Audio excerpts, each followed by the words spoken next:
Bismillahirrahmanirrahim. Assalamualaikum warahmatullahi wabarakatuh.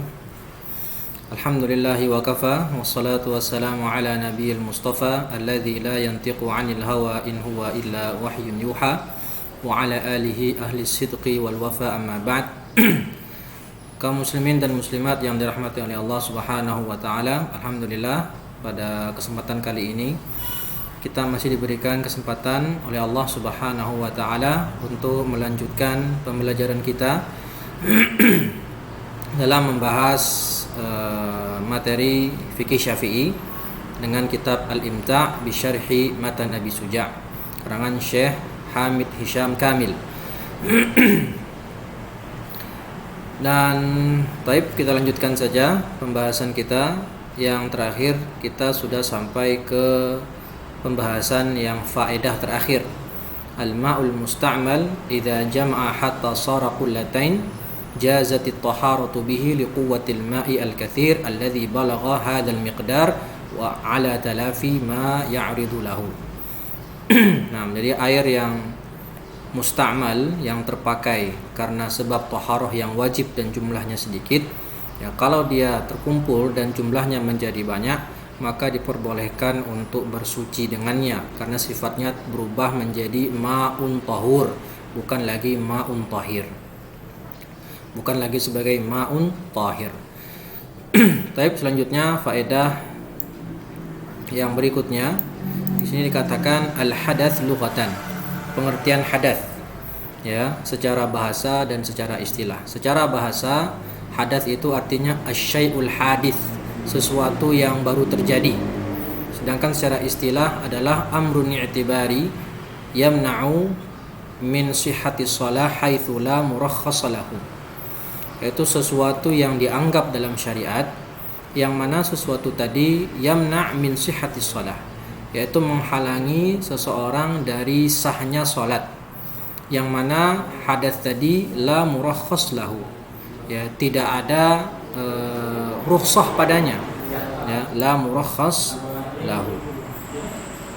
Berarti di sini kita ketahui, kita pahami bahwasanya ada hadas yang dia itu murakhas lahu, yang dia diberikan rukhsah, ya, yang dia diberikan rukhsah untuk tetap bisa melaksanakan sholat atau ibadah. Apa saja? Contohnya adalah orang yang terkena penyakit salasul baul, yang dia terus menerus keluar air kencing, ya, penyakit salasul baul. Maka di sini ada rukhsah, ya, rukhsah bagi dia untuk tetap melaksanakan sholat. Ya, mungkin bisa dia akali supaya tidak terkena pakaian dari air kencingnya tersebut, karena memang terus menerus keluar, maka dia memakai sejenis popok atau yang lain. Atau kemudian wanita yang terkena istihadah, ya, darah yang sifatnya darah penyakit, maka di sini Islam tetap membolehkan, memberikan rukhsah bagi si wanita untuk tetap melaksanakan sholat ataupun tawaf dengan syarat sebelum dia melakukan ibadah membersihkan dulu darah yang keluar tadi. Setelah itu baru dia melakukan sholat atau yang lain. Nah, jadi hadas yang diartikan di sini adalah sesuatu yang dianggap dalam syariat yang memang yang menghalangi seseorang dari kesahnya sholat, tetapi dan juga tidak ada keringanan atasnya. Hadas itu ada dua macam, kata Syekh. Yang pertama ada hadatsun akbar, yang kedua ada hadatsun asghar. Hadas akbar itu ma'aujabal ghusl, sesuatu yang mewajibkan mandi, ya, seperti orang yang setelah selesai haid atau telah selesai nifas, ya, kemudian contoh lain orang yang junub, maka ini dinamakan sebagai hadas akbar. Kemudian yang kedua ma'aujabal wudu, yang mewajibkan dengannya wudu, ya, seperti hadas kecil, ya, buang air kecil, buang air besar, kentut dan semisalnya. Nah, kita masuk ke air yang keempat. Nah, air yang keempat yang diurutkan di sini menurut Syekh adalah yang keempat. Padahal, ya, sebagaimana kita tahu, intinya hanya 3 jenis air tadi. Pertama, air yang tahur. Air tahur itu ada yang makruh, ada yang tidak makruh. Kalau yang tidak makruh ya air mutlak, yang makruh air musta'mal.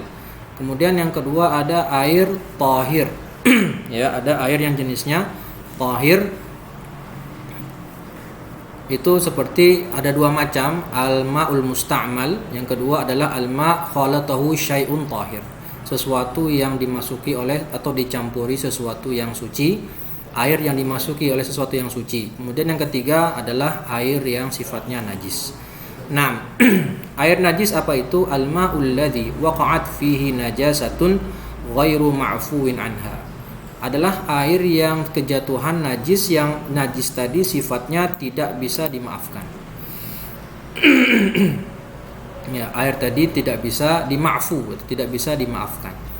Contohnya apa najis yang termasuk termasuk bisa dimaafkan? Seperti najis hewan yang tidak ada darah mengalir padanya, atau najis yang tidak kelihatan, ya, atau najis yang sedikit, ya, seperti darah yang nempel di baju sedikit, itu yang bisa dima'fu. Atau najis yang memang susah untuk kita hindari, ya susah untuk dihindari, maka itu tergolong yang ma'fu.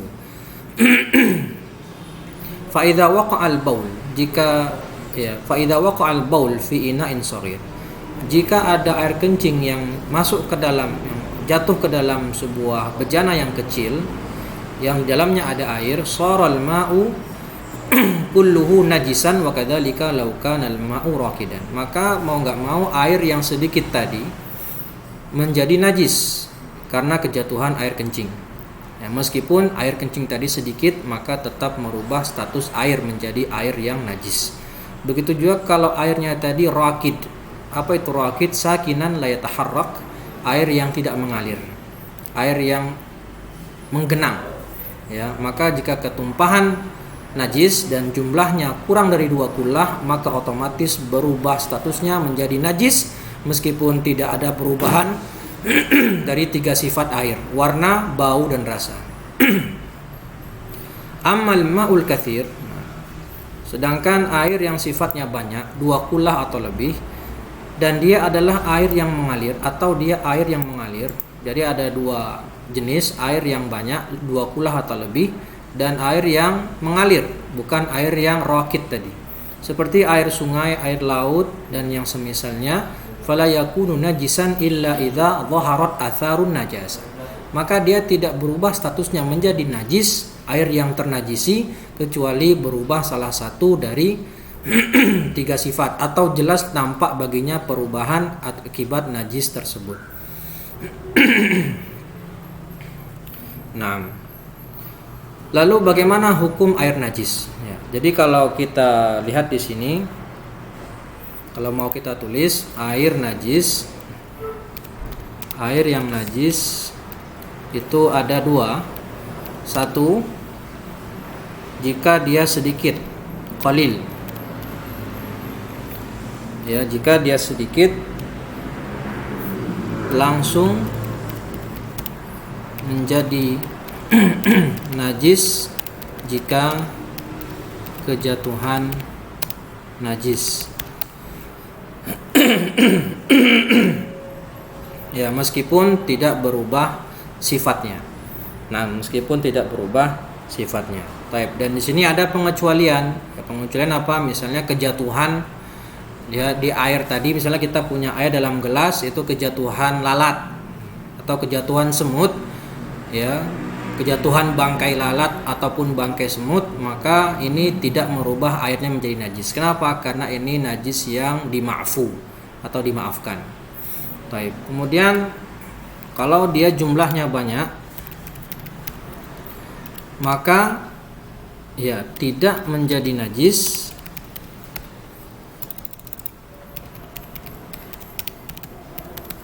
kecuali berubah salah satu sifatnya. Nah, apakah itu rasa, atau itu baunya, atau itu warnanya. Nah, ini secara umum atau secara pembahasan air yang najis. Jadi ada 2 macam. Taib, bagaimana hukum menggunakan air yang najis? ghairu tahirin fi nafsihi wa la yajuzu tatahhur bihi.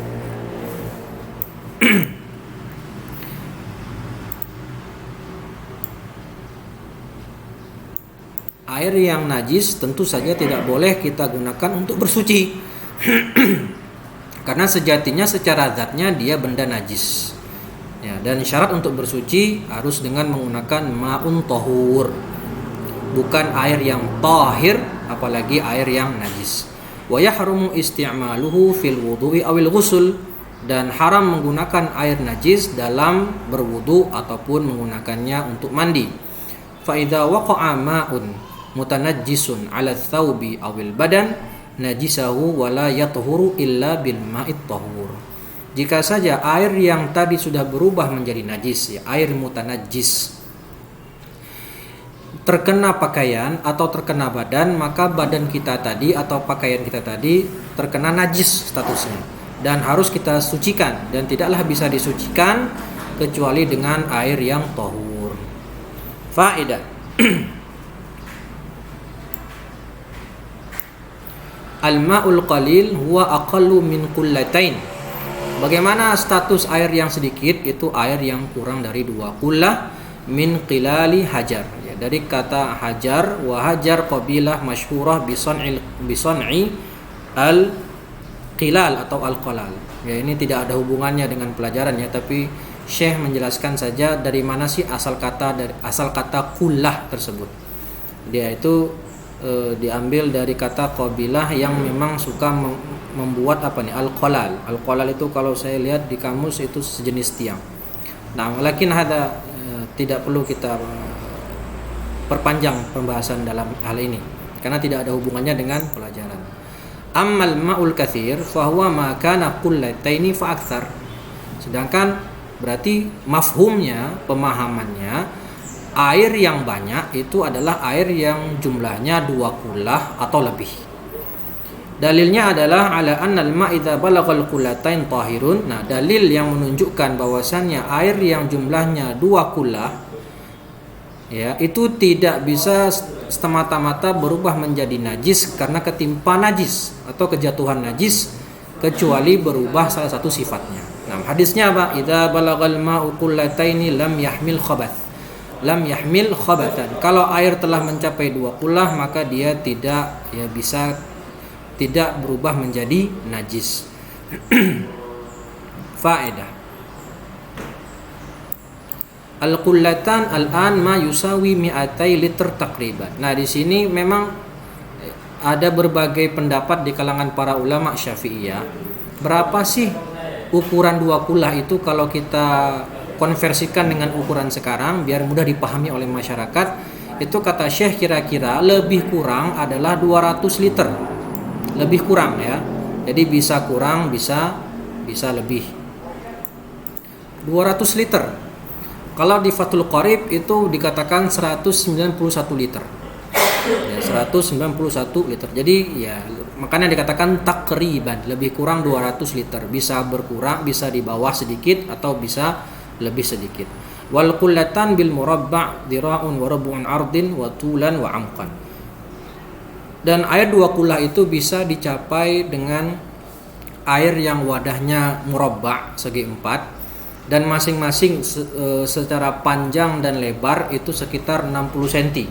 Jadi kalau ada sebuah bak yang panjangnya 60 cm, lebarnya 60 cm, maka jika diisi air penuh, dia dihitung airnya tadi cukup mencapai 2 qullah.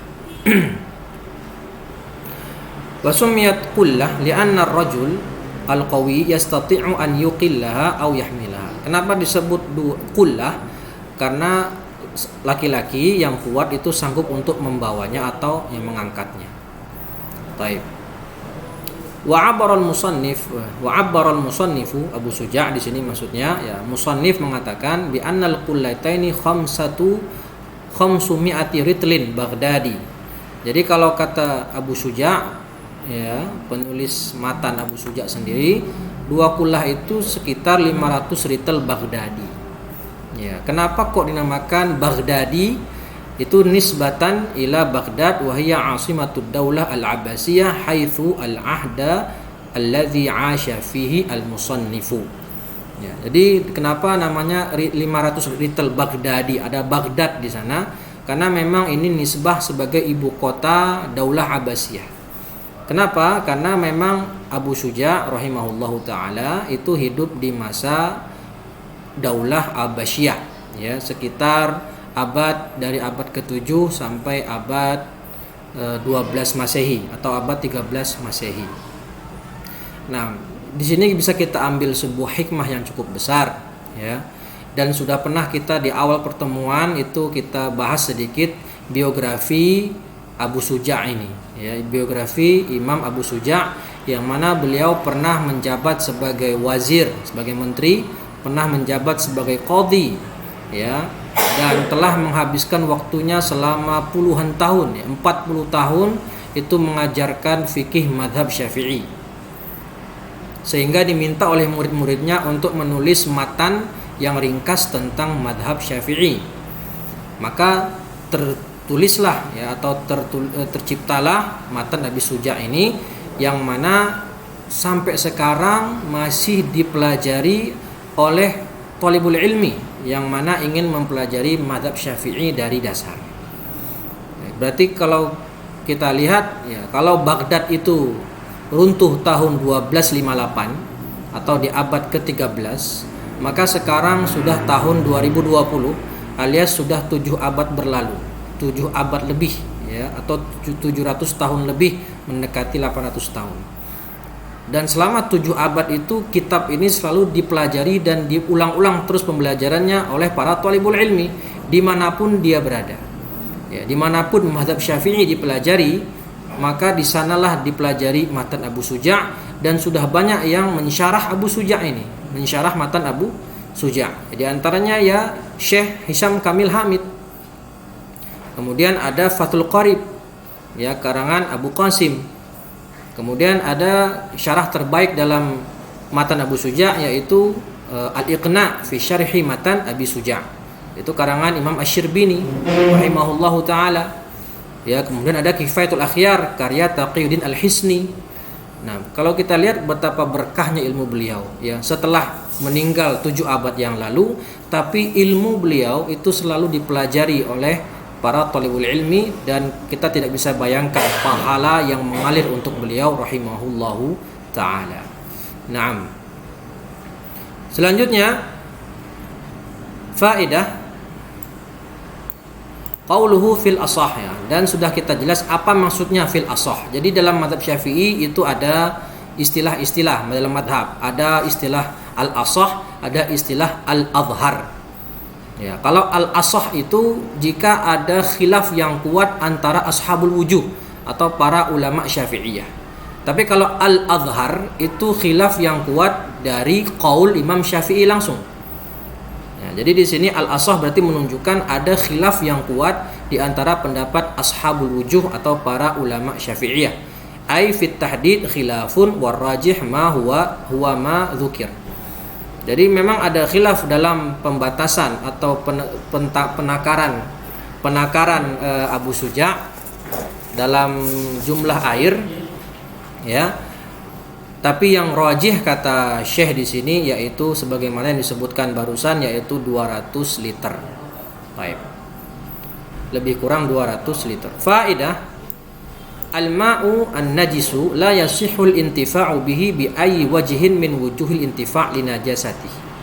Air yang najis, sifatnya menjadi najis, tidak boleh digunakan sama sekali dalam bentuk apapun karena dia najis. Masalah idza waqa'at najasatun fi ina'in wa kana hunaka akthar min ina'in ijtahada fi tahdidil ina' an-najis wal ina'ut tahir aw akhbarahu thiqatun anna an-najasata waqa'at fi hadzal ina'i wal akharu tahirun i'tamada kalamahu fa in tahayyara ayyul aniyati tahir wa ayyuhan najis fa alaihi al-ihtiyatu wa adamu istimali jami'il ma'. Nah, di sini kalau ada suatu masalah. Jadi kita di kamar mandi misalnya ada 3 atau 4 ember yang berisi air. Taib. Kemudian kita mohon maaf buang air kecil. Ya, kita buang air kecil di dekat 4 ember tadi. Nah, dan mau nggak mau kita merasa ada cipratan air kencing tadi yang mengenai salah satu ember yang berisi air. Nah, di sini kita bagaimana? Ya, bagaimana menyikapinya? Ada 4 ember. Dan kita yakin salah satu dari ember tadi kena cipratan air kencing kita. Nah, mau mana yang dipakai untuk berwudu? Ya, karena kan syarat air yang sah untuk berwudu adalah air yang tohur, yang suci, bukan air najis. Sedangkan air salah satu di antara ember tadi sudah menjadi najis, ya, karena kan jumlahnya sedikit kalau dalam ember. Bagaimana yang dilakukan? Nah, dia berijtihad. Si orang tadi berijtihad, mengira-ngira, ya, kira-kira yang kena adalah yang ini karena yang paling dekat dengan lubang WC misalnya. Maka dia berijtihad mana air yang ember yang tadi terkena najis, mana yang tidak. Atau ya, contoh kasus lain, dia mau berwudu, ada 4 ember. Terus dikasih tahu sama orang yang thiqah, yang terpercaya, bahwasanya ember yang paling kanan itu terkena najis, ya, terkena tumpahan darah misalnya. Maka kalau itu tidak masalah, dia nggak usah bingung lagi, karena sudah jelas mana yang ember terkena najis. Maka kita pegang perkataannya karena dia orang yang thiqah. Atau bingung, ya, dia bingung ini, tadi kayaknya kecipratan air kencing di antara 4 ember ini. Ya, terus dia bingung mana yang terkena kencing, mana yang tidak. Nah, kalau dia posisinya bingung, tahayyara, mana yang air yang masih suci dan mana yang sudah berubah menjadi najis, maka untuk bentuk kehati-hatian, ihtiyat, maka wajib dia ihtiyat untuk tidak memakai air dalam ember itu sama sekali, atau dia buang semua air ember tadi dan dia ganti dengan air yang baru demi kehati-hatian. Nah, itu gambaran masalahnya. Tatimah, ya. Penutup di bab ini, tarakal musannif Abu Suja' al-qism al-khamis min aqsamil miyah wa huwa al-ma'ul haram wa huwa ma'un mutlaqun tahirun fi nafsihi mutahhirun li ghairihi yarfa'ul hadath wa yuzilun najasah wa yahrum isti'maluhu wa sababul hurmah kaunuhu masruqan aw maghsuban akhadha bil quwwah min ghairi haqqin wa ghairu dzalika min suwaril haram. Nah, kata pensyarah di sini Abu Suja' rahimahullah meninggalkan pembahasan jenis air yang berikutnya, air yang kelima kata beliau. Air apa itu? Air yang haram. Ya, air yang haram. Bagaimana bentuk air yang haram? Air haram itu adalah air yang mutlak. Ya, dia adalah air yang mutlak atau air yang sifatnya tahur, mensuci lagi mensucikan, bisa menghilangkan hadas dan bisa mengangkat najis, tetapi penggunaannya haram. Kenapa? Karena sebabnya diambil secara masruk, dicuri. Air tadi adalah hasil curian atau hasil rampasan. Nah, maka air tadi statusnya meskipun tahur, suci lagi mensucikan, tetapi tetap penggunaannya haram karena sebagai hasil curian. Contoh yang lain adalah misalnya ada misalnya di masjid. Di masjid disediakan air galon. Air galon kan orang sudah mafhum kalau air galon tadi untuk minum, apalagi ditaruh di dispenser. Air tadi khusus untuk minum, tidak dipakai untuk berwudu, tidak boleh dipakai untuk berwudu.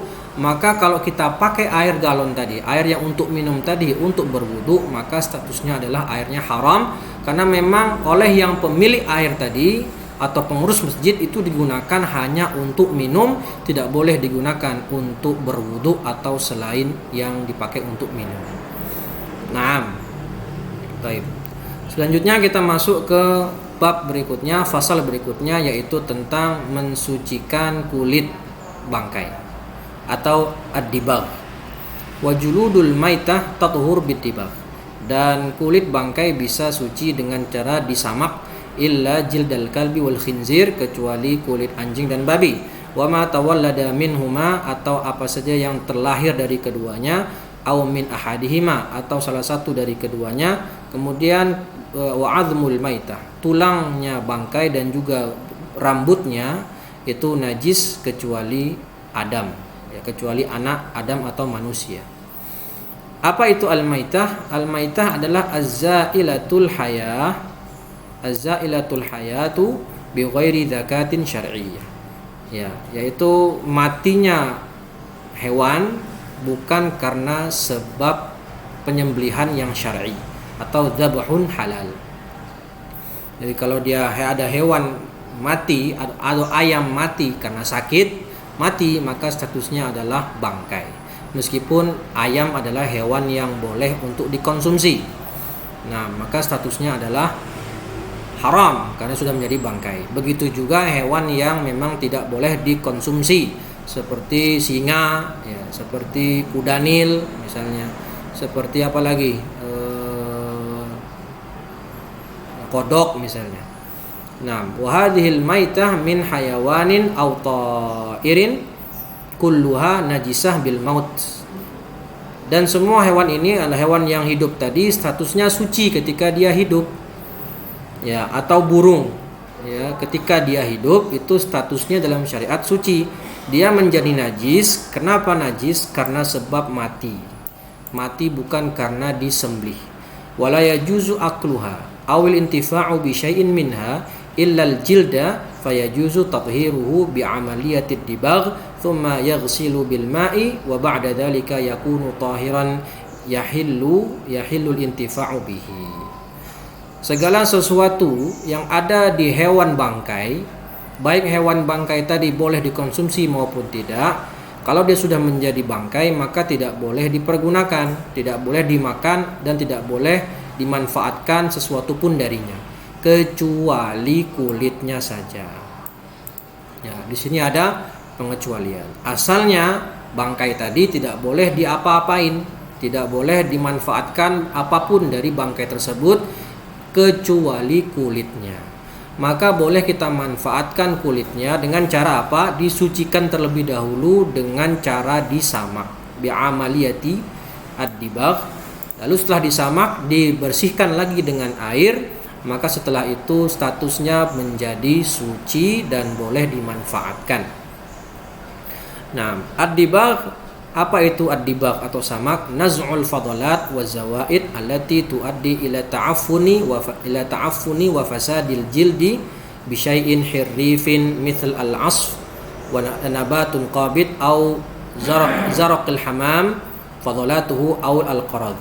Apa itu disamak? Disamak itu naz'ul fadalat wa zawaid, menghilangkan sisa-sisa yang ada pada kulit hewan bangkai tersebut, ya, seperti darah, ya, atau lemak-lemak dihilangkan, yang mana hal tersebut bisa menyebabkan kulitnya tadi menjadi busuk, ya, menjadi ta'afun, menjadi busuk atau menjadi rusak.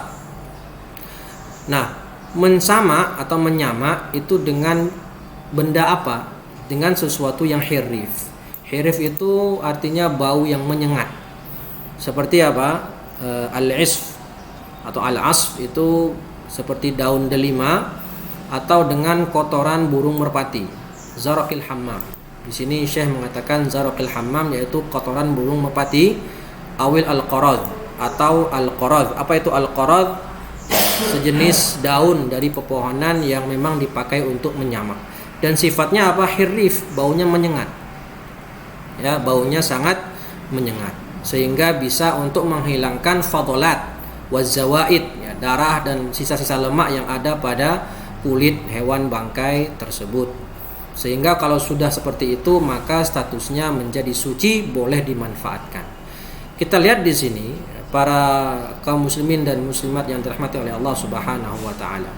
Dalam menyamak itu salah satu material yang dipakai untuk menyamak adalah kotoran hewan.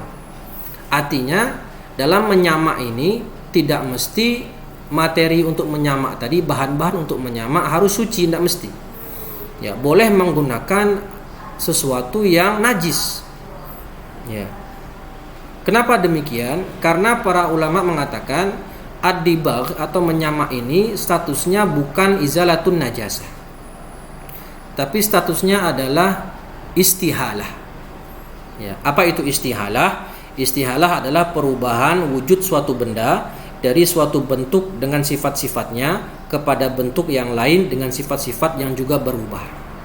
karena dia istihalah, bukan izalatun najasah, maka boleh menggunakan sesuatu yang sifatnya najis untuk merubah statusnya yang tadi najis menjadi suci. Nah, kalau izalatun najasah, mau nggak mau harus menggunakan sesuatu yang suci, tidak bisa dengan kotoran, karena najis tidak bisa diangkat dengan najis pula. Itu kalau dalam bab izalatu an-najasah. Tapi kalau istihalah boleh dengan sesuatu yang sifatnya najis, selama dia sifatnya adalah apa? Hirrif, ya, menyengat. Ya, kalau sekarang bisa dipakai bahan-bahan kimia yang sifatnya menyengat, yang bisa menghilangkan fadalat wa zawaid pada kulit hewan yang bangkai. Nah, apa contoh istihalah? Ya, di antara contoh istihalah, ya, agar semakin paham apa itu istihalah, yaitu, jadi kan dikatakan berubahnya suatu benda dengan sifatnya. Dia misalnya bendanya A, sifatnya A, dia berubah menjadi benda B, sifatnya B. Pertama dia sifatnya A dan jenisnya A itu najis, berubah menjadi B, sifatnya B itu menjadi suci. Contohnya apa? Anggur. Buah anggur hukumnya apa? Buah anggur suci, sifatnya suci. Kemudian dia ketika dirubah menjadi khamr, maka menjadi najis. Itu namanya istihalah. Kemudian ada makanan. Makanan kan suci, ya, kita makan nasi, makan ayam, makan burger dan seterusnya, itu suci.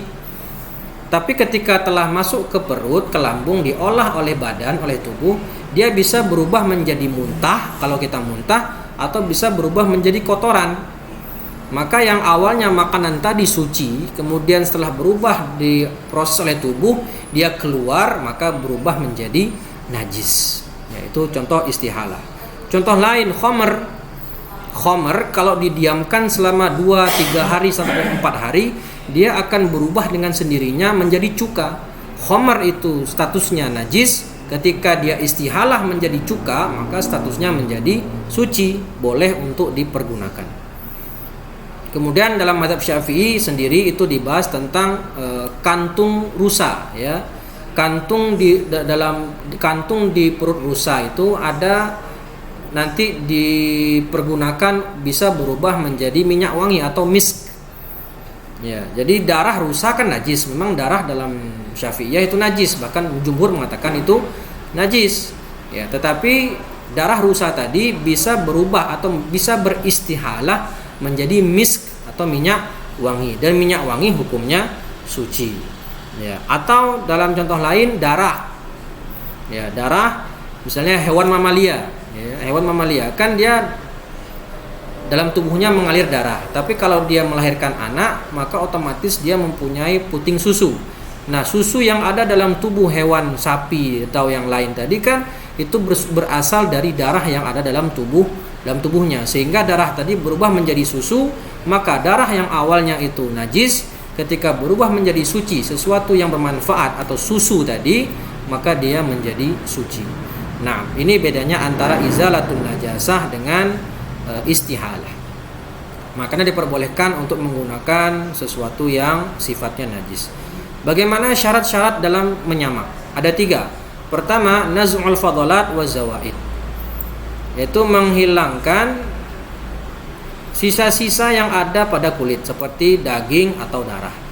Yang kedua, an yatiba nafsul jild, artinya kulitnya tadi menjadi bagus atau telah menjadi bersih. Kemudian yang ketiga, an yakuna masiruhu bihaitsu law naqa'a fil ma' lam ya'ud ilaihi al-fasadu wan natan. Jadi kalau kulitnya tadi yang telah disamak kita celupkan ke dalam air atau kita rendam dalam air, dia tidak akan lagi berubah menjadi, dia tidak akan rusak lagi dan tidak menjadi bau. Nah, itu tanda terpenuhinya syarat-syarat dalam menyamak. Nah, tapi kalau sudahlah disamak kemudian kita coba masukkan ke dalam air, ternyata rusak kulit tadi, bahkan membusuk dia, maka di sini proses menyamak tidak terpenuhi. Wad dalilu ala taharati jildil maitah al madbuk, dan dalil tentang sucinya kulit hewan bangkai yang telah disamak itu hadis Maimunah radhiyallahu anha ketika Nabi sallallahu alaihi wasallam berkata kepada Maimunah tentang kambingnya, lau akhadti ihabuha jilduha, lau akhadti ihabaha atau jildaha, seandainya kamu mau mengambil kulitnya. Maka mereka berkata, sungguhnya dia adalah maitah, bangkai. Maka Rasulullah pun bersabda, yutahhiruhu al-ma' wal qarad, kulit bangkai tadi bisa disucikan dengan air dan juga dengan al-qarad, ya, seperti yang saya bilang tadi, daun yang memang khusus dipakai untuk menyamak. Wa qauluhu, dan hadis yang lain, idza dubighal ihabu faqad tahura, jika telah disamak kulit bangkai tadi maka dia statusnya menjadi suci. Rawahu Muslim.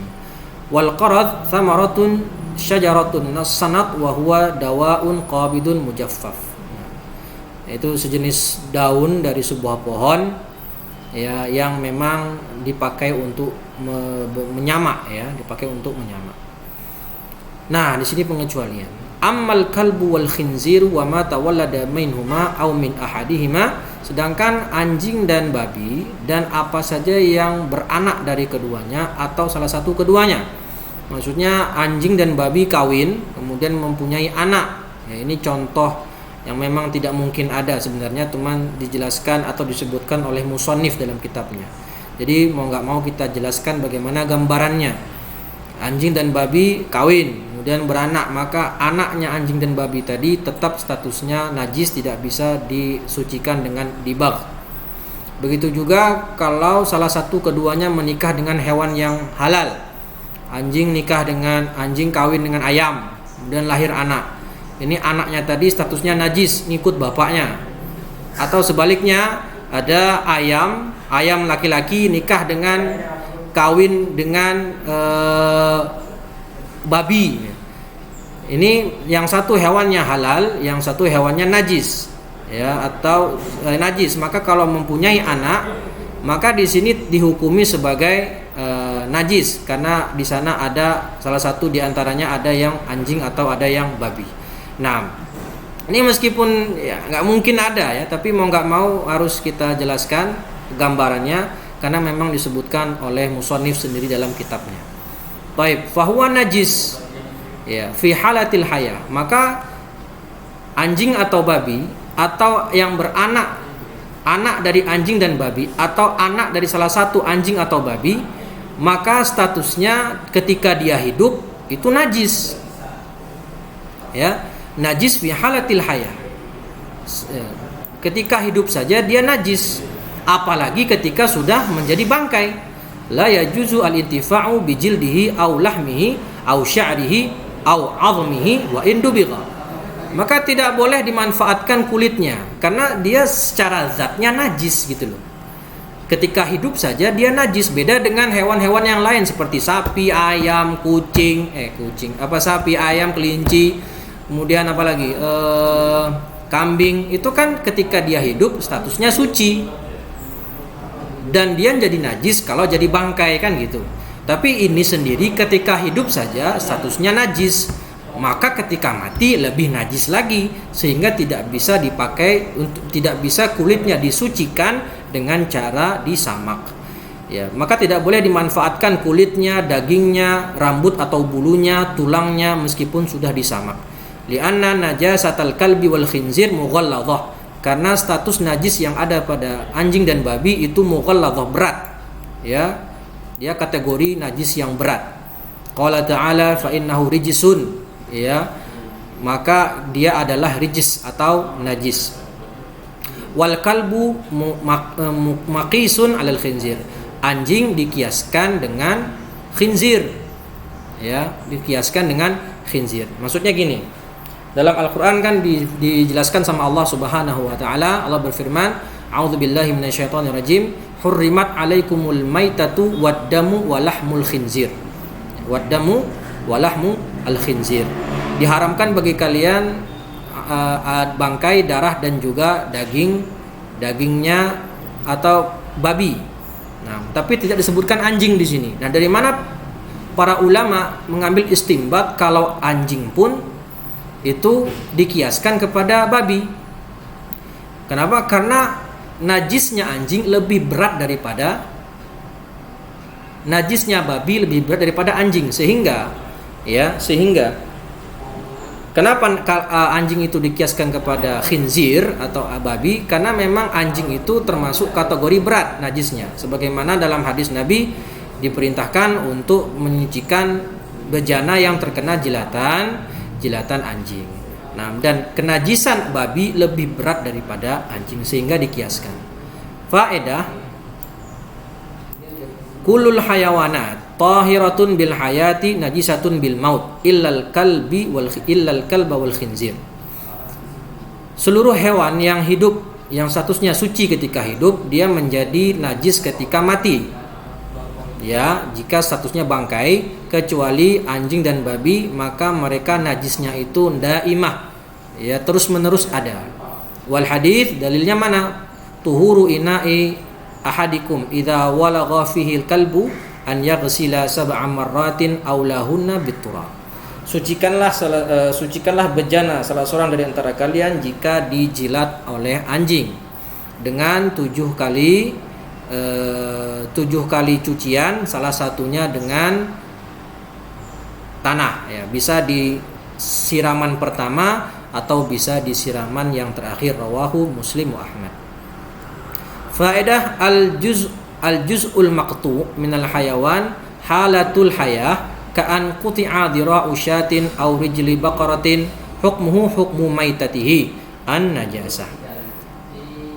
Bagian yang terpotong dari hewan yang masih hidup. Jika terpotong misalnya dhira', ya, lengan kambing atau kaki sapi, bagaimana hukumnya? Dijelaskan di sini hukumnya sebagaimana hukum bangkainya. Kalau bangkainya tadi dihukumi suci, maka hukumnya tadi suci. Kalau bangkainya hukumnya najis, maka potongan tubuhnya tadi dihukumi sebagai najis. Contoh gini, ada sapi, kita potong ekornya. Baik, ada sapi, kita potong ekornya atau kita potong tanduknya misalnya, atau telinganya misalnya. Sapi tadi masih hidup. Nah, bagaimana status bagian tubuh yang dipotong tadi, seperti ekornya tadi? Hukumnya bagaimana? Hukumnya sebagaimana hukum bangkai sapi. Bangkai sapi najis, maka otomatis potongan tubuh yang kita potong tadi ketika dia dalam keadaan hidup juga statusnya menjadi najis.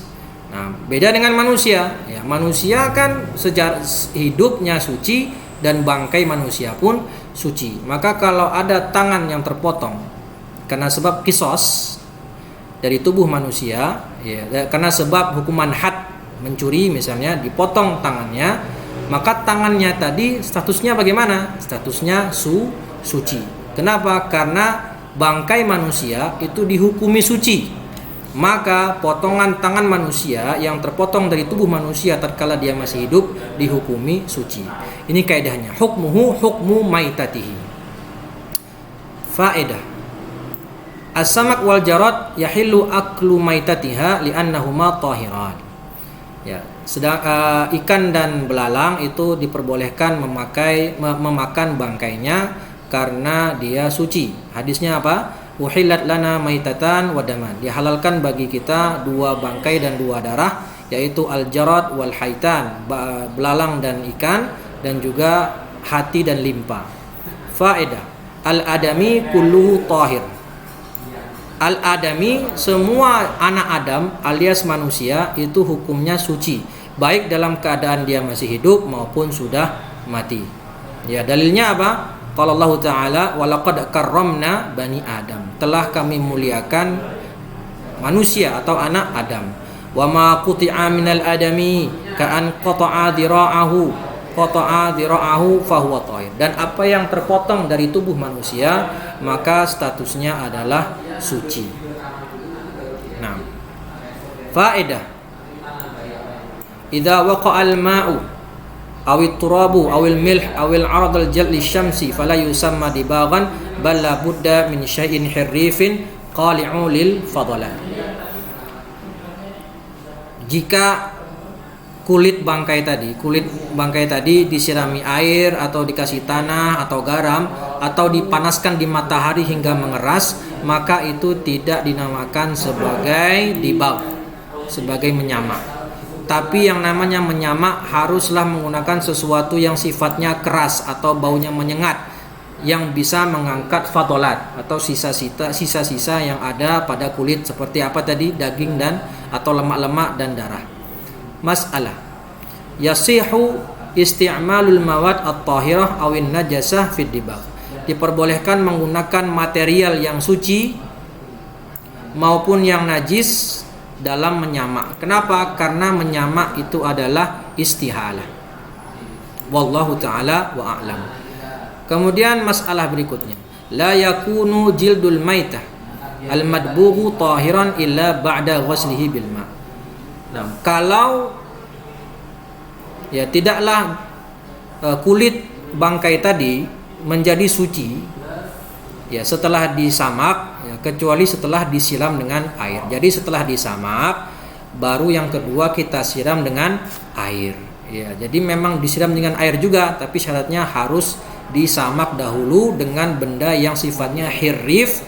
Setelah itu baru kita siram dengan air supaya statusnya menjadi suci.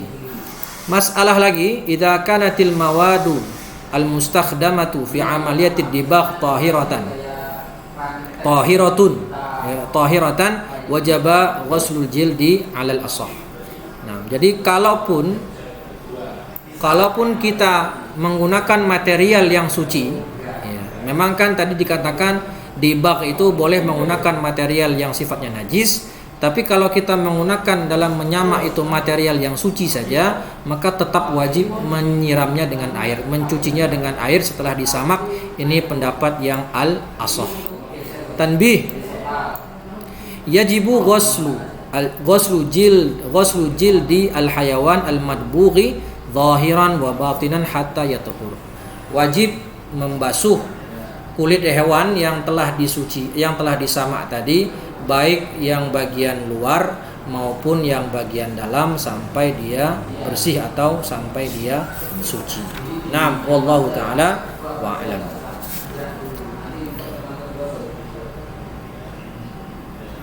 Baik para